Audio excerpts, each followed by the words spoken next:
그럼 저는 항상 교회당에 있죠. 그럼 제 마음속에 갈등 없을까요? 저는 유혹을 안 받을까요? 제가 뭐 강철 멘탈이에요?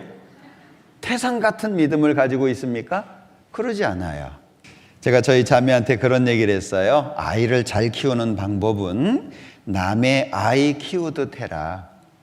응? 다른 집에 아이 바라보듯이 바라봐라. 그러면 마음이 넓어져. 애들 때 다 그렇지 뭐. 그리고 자기 어렸을 때 비교해보면 자기는 더 했잖아요. 예? 지나간 시간이라고 뭐 안 보이는 시간이라고. 그래서 우리가 공감이라고 하는 것을 생각할 때 성경에서는 체휼이라고 말합니다. 우리에게 그게 많이 필요해요. 지금 여기 바울 사도가 말하고 있는 것은 하나님께서 내가 믿지 않을 때 행했던 것을 알아주신 거예요. 만약에 하나님께서 우리의 사정을 알아주지 않으면 우리 구원하시겠어요? 절대 구원 안 하시죠. 하나님이 나의 상황, 마치 아비가 자기 자녀를 불쌍히 여김같이 시편에 말씀하시는 것처럼 내 사정을 알아주셨다 그 얘기예요. 그러니까 바울 사도가 14절에 우리 주의 은혜가 그리스도 예수 안에 있는 믿음과 사랑과 함께 넘치도록 풍성하였다. 그러면 자 앞에 12절에 충성되이 여겨서 직분을 맡겨주셨다. 이 말씀을 하고 나서 뒤에 이런 얘기를 왜 하죠? 충성되이 여겨서 직분을 맡겨주신 거 감사한데 그 직분을 행하기 위해서 필요한 게 뭐예요? 은혜가 먼저다 그 얘기예요. 우리는 사명, 소명 이런 얘기를 많이 합니다. 소명 하나님께서 불러주셨다. 사명 하나님께서 일을 맡겨주셨다. 알아요. 내가 충성해야 되는 것도 알고 잘해야 되는 것도 알아요. 그런데 문제는 마음속은 비어 있는데요. 왜 교회 안 나와? 교회 나갈 수 있는 힘이 없어요. 왜 그렇게 살아? 열심히 살아야지. 근데 문제는 알아요. 구원을 받은 모든 사람은 지금 교회를 못 나가도 신앙생활을 못해도 자기가 잘못하고 있다는 거, 잘해야 된다는 걸 압니다. 모르는 사람이 있어요? 예수님이 십자가에서 내 대신 죽었다는 게 마음속에 믿어지면 고맙고 감사한데 문제는 그것을 표현할 수 있는 힘이 없는 거예요. 마음에는 원이로되 이놈의 육신이 이놈의 육신이 어제도 잠깐 말씀을 드렸는데 그 유행가 가사에 보니까 그런 가사가 있더라고요. 이렇게 살려고 인연을 맺었나.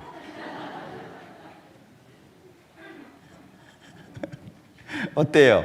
처음에는 사랑해서 결혼했잖아요. 뭐라도 좋았을 거 아니에요. 하여튼 뭐 발 뒤꿈치라도 뭐 웃는 모습이라도. 제 직장 동료 중에 한 사람은요 벤치에서 담배 피고 있었는데 지나가던 아가씨가 크게 멋있어서 프로포즈를 했어요. 담배 피는 모습이 너무 멋있다고. 지금 어떻게 살고 있을까요? 예, 그는 뭐 담배 때문에 싸우고 있을 거예요. 우리가 그래요. 알아요. 고맙고 감사하고 내가 천국 갈 수 있게 됐다는 것 자체가 감사할 수밖에 없어요. 그런데 뭐가 없죠? 은혜가 없는 거예요. 힘이 없는 거예요. 그러니까 힘을 주어야 그 힘을 가지고 살 수 있는 것이지 못한다고, 교제 못 나온다고 왜 그러냐고 정죄해서는 사람이 바뀌어지지 않습니다. 절대 바뀌어지지 않아요. 그러니까 바울 사도가 지금 표현하고 있는 게 뭐냐면 14절에 우리 주의 은혜가 그리스도 예수 안에 있는 믿음과 사랑과 함께 넘치도록 풍성했다. 그러면 넘치도록 풍성하게 느끼는 게 뭐죠? 15절에 나는 죄인 중에 괴수였다. 자기의 사정을 고백하고 있는 거죠. 나는 죄인 중에 괴수였다. 16절 그러나 내가 긍휼을 입은 까닭은 예수 그리스도께서 내게 먼저 1절 오래 참으심을 보이사. 주님께서 나에게 이렇게 해주셨기 때문에 내가 풍성한 은혜, 넘치도록 풍성한 그 은혜를 마음속에 갖게 된다라고 하는 걸 여기 말씀하고 있어요.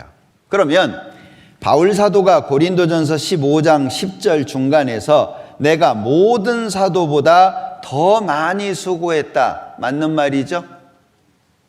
실제 바울 사도는 그렇게 살았다는 얘기예요. 자기 스스로가 봐도 다른 사도들보다도 더 많이 수고했다라고 인정할 수 있어요. 그런데 중요한 것은 내가 한 것이 아니다라는 얘기예요. 어떻게 그렇게 할 수 있었냐? 다른 사도보다 더 많이 수고할 수 있었던 이유가 뭐냐? 내가 아니요 오직 나와 함께 하신 하나님의 은혜다. 그러면 바울 사도가 이렇게 살 수 있도록 하게 된 배경에 뭐가 있는 거죠? 은혜가 있는 거예요. 힘이 있어야 그 힘을 사용할 거 아니에요. 침대에 누워서 움직이지 못합니다. 뛰고 싶다고 뛸 수 있는 게 아니잖아요. 다리에 힘이 생겨야 돼요. 놀라운 것은 근육이 많은 건강한 사람도 아파서 침대에 한 달, 두 달 누워 있어 봐요. 어떻게 되는지 아시죠? 뼈만 남아요. 근육 금방 빠집니다. 그러면 걷는 것조차 힘든 거예요. 우리 신앙생활이 그와 같다 그 얘기예요. 만일 은혜로 된 것이면 행위로 말미암지 않음이니 그렇지 않으면 은혜가 은혜 되지 못하느니라. 우리에게 은혜라고 하는 것은 양식입니다. 힘이거든요. 그러니까 보여지는 결과, 교회를 잘 나와 빠지지 않아 주일날 오전에 봉사하는 자리에 함께하는 자리에 계속 나와 믿음 좋아. 지금 못 나와. 그러면 믿음 나빠. 결론적으로 볼 것이 아니라 그 속을 들여다볼 수 있는 마음이 우리한테 필요하지 않겠냐 하는 거예요. 그럼 저는 항상 교회당에 있죠. 그럼 제 마음속에 갈등 없을까요? 저는 유혹을 안 받을까요? 제가 강철 멘탈이에요? 태산 같은 믿음을 가지고 있습니까? 그러지 않아요. 저도 그렇게 교회당 안에 있으면서 하는 일이 거의 설교 준비하고 성경 연구하고 그런 일입니다. 그러면 저는 항상 성령이 충만하고 믿음이 항상 강건하고 태풍이 불어와도 흔들리지 않는 죽음 앞에서도 당당히 죽여라 그런 믿음 속에 살까요? 그렇지 않다는 거예요. 제가 참 놀라운 게 뭐냐면 일하는 것과 운동하는 것이 다르죠. 어떻게 달라요? 운동은 노는 거예요. 그죠? 즐기는 거예요. 그런데 일은 노동하는 거죠.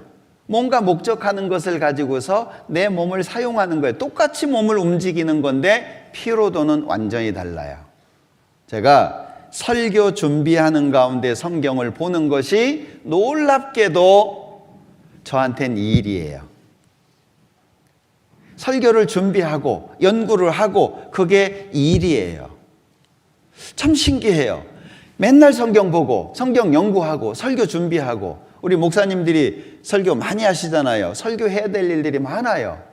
일주일에 몇 차례씩 설교를 해야 돼요. 그러면 설교가 그냥 뚝딱 하면 나오나요? 들으시는 분들은 저 잘하네. 아유 저 뭔 소리요. 지금 뭔 말 하는지도 모르겠다. 저 준비를 한 거요 안 한 거요.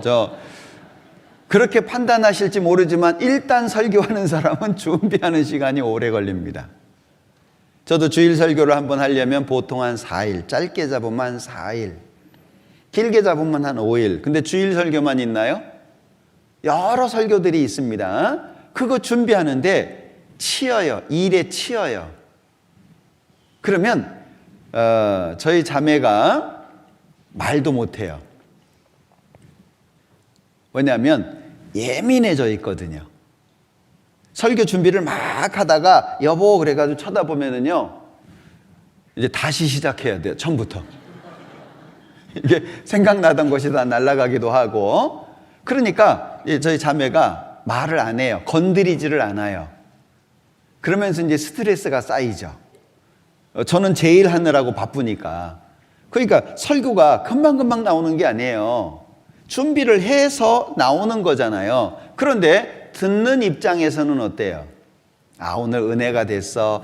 오늘은 너무 졸렸어. 그게 뭔 말인지도 모르겠고, 하여튼 뭐 소리는 치더만 잘 모르겠어. 뭐 하여튼 평가가 다르잖아요.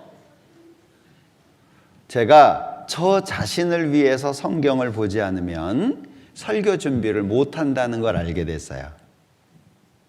그러니까 설교 준비하는 거 외에 제가 교회당에 딱 가면 제일 먼저 하는 게 뭐냐면 저를 위해서 성경 읽는 거예요.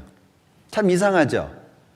목사가 자기를 위해서 성경 읽지 그럼 누구를 위해서 성경 읽겠어요? 그런데 그걸 안 하잖아요. 설교 준비 자체가 기계적이 되고 원론적인 얘기가 되고 딱딱한 얘기가 돼요. 성경 읽으세요. 하나님이 능력 주실 거예요. 목사님 제가 이렇게 힘들어요. 기도하세요. 기도했는데 안 돼. 더 하세요. 정성이 부족하잖아요. 뭐 이럴 순 없잖아요. 예? 그게 원론적인 얘기예요. 예? 목사님 이게 어려워요. 그래요? 자매님 뭐 잘못해서 그렇지. 형제님 성경 읽어요? 안 읽었죠? 성경 읽으면 돼요. 그거 누가 몰라요? 그거 모르고 이 자리에 계신 분 계세요? 다 알아요. 근데 왜 설교를 들어요? 저는 개인적으로 설교를 듣는 이유는 전도인이 신앙의 삶을 살아가는 가운데에서 성경을 읽고 생활하고 한 사람의 신앙인으로서의 삶이 설교 준비하는 데 녹아진다고 생각을 해요. 전해지는 거죠.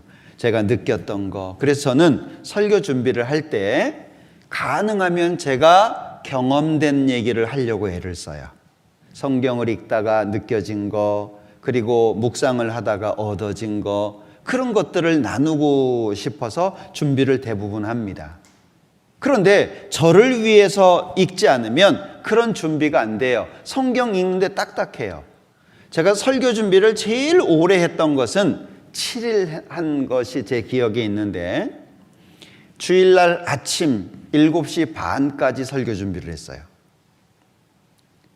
월요일날 주제를 잡았어요. 보통 월요일날, 화요일날 주제를 대개 저는 잡는데, 그러면 그것을 준비하면서 계속 묵상을 하고 본문을 읽고 하나님 말씀을 주세요 기도하는 가운데에서 준비를 합니다. 그런데 준비가 안 되는 거예요. 성경을 보는데 뭐가 나오는 게 없는 거예요. 수요일 지나 금요일 지나 토요일 지나 토요일날 잠을 못 자는 거예요. 그래서 토요일날 날을 샜어요. 준비가 안 되는 거예요. 이제 몇 시간 있으면 나가서 설교해야 되는데 나온 게 없는 거예요. 얼마나 마음에 긴장이 되고 하나님한테 원망도 하고, 하나님 말하라고 시켰으면 뭘 줘야 말할 거 아닙니까? 좀 주세요. 막 따지듯이. 그런데 제가 졸다가 보다가 5시쯤, 아침 5시쯤에 이게 물꼬가 터지기 시작해가지고 7시 반까지 준비한 게 제가 제일 오래 준비한 거예요.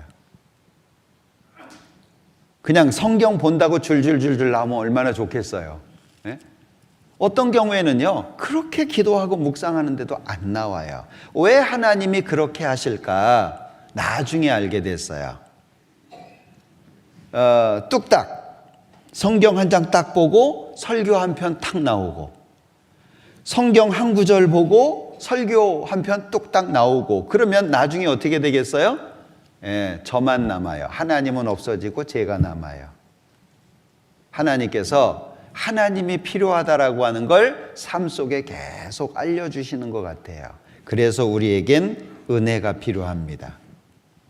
우리 집회 때 늘 듣는 말씀, 에베소서 1장 7절 말씀 기억하시죠? 우리가 그리스도 안에서 그의 은혜의 풍성함을 따라 그의 피로 말미암아 구속 곧 죄사함을 받았다. 늘 듣잖아요. 그런데 죄사함이라고 하는 것이 피로 이루어지죠. 왜 예수님이 십자가에 죽었냐? 은혜의 풍성함 때문에. 내가 너를 사랑하기 때문에.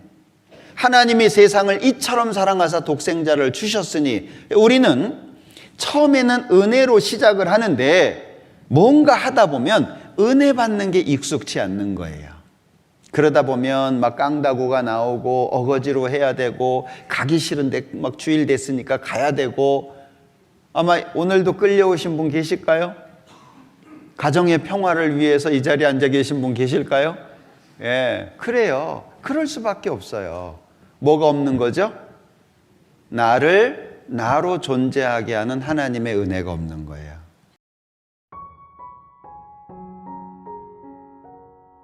안녕하세요. 오늘도 말씀 묵상 요약해 보도록 하겠습니다. 하나님의 은혜와 긍휼이 우리의 삶을 어떻게 변화시키는지, 그리고 그 은혜가 신앙생활에서 얼마나 중요한지에 대한 말씀을 나누고자 합니다. 디모데전서 1장 12절부터 17절에서 바울 사도는 자신의 과거와 하나님의 은혜를 통해 받은 구원의 여정을 고백하며 우리에게 은혜의 필요성과 그 힘을 강조합니다. 바울은 자신이 예수님을 믿기 전 회방자, 핍박자, 포행자였음을 솔직히 드러냅니다. 그는 예수님을 믿는 이들을 괴롭히고 반대하며 살았던 사람이었지만 하나님께서 그를 긍휼히 여기시고 구원의 길로 인도하셨습니다. 이 도리어라는 단어는 일반적인 기대나 상식과 반대되는 하나님의 놀라운 은혜를 나타냅니다. 바울은 자신이 지옥에 갈 만한 죄인이었음에도 불구하고 하나님의 사랑과 긍휼로 구원받았으며 이는 그가 믿지 않을 때 알지 못하고 행했던 일 때문임을 고백합니다. 하나님께서 그의 사정을 아시고 긍휼을 베푸신 것입니다. 은혜는 일회용이 아닙니다. 구원받은 순간의 감동으로 끝나는 것이 아니라 매일 새롭게 채워져야 합니다. 바울 사도는 십자가의 복음이 익숙해져도 늘 새롭게 감동받아야 한다고 말합니다. 복음은 우리의 마음을 움직이고 하나님을 향한 감사와 헌신을 지속하게 하는 원동력입니다. 그러나 은혜가 소진되면 신앙생활은 의무감과 짐으로 변질됩니다. 예를 들어 데마가 바울을 떠나 세상을 사랑하며 데살로니가로 갔던 이야기는 은혜의 부족이 신앙을 약화시킬 수 있음을 보여줍니다. 반면 요한 막가는 처음에는 바울을 떠났지만 나중에 다시 불러들여져 귀한 동역자가 되었습니다. 이는 하나님의 은혜가 회복의 가능성을 열어준다는 증거입니다. 신명기 30장에서도 하나님께서 우리의 불순종에도 불구하고 마음을 돌이키면 다시 데려오시고 기뻐하신다고 약속하십니다. 오늘 말씀도 들어주셔서 감사합니다.